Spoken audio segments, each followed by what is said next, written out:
అనగనగా ఓ రాజు, ఆ రాజుకో రాజ్యం, ఆ రాజ్యం మీదకో యుద్ధం. సరే ఎనవై ఇప్పుడు రాజు యుద్ధానికి వెళ్ళాలంటే ఒకటి గుర్రమైనా ఎక్కాలి లేదా రథమైనా ఎక్కాలి. సరే ఎక్కాడు. ఆగు, అక్కడే ఉంది ప్రాబ్లం.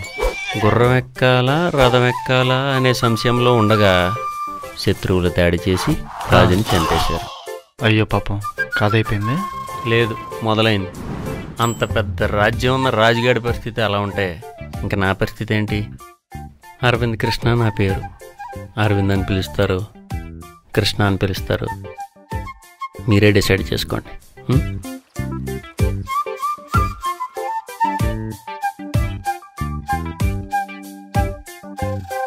ఆగండి, ఇక్కడ ఏదో రాశారు.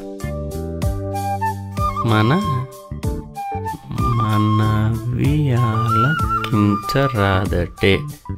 అబ్బో.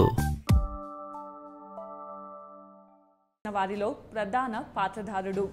గాంధీని హత్య చేసిన వ్యక్తిగా ఆయన ప్రసిద్ధి పొందారు.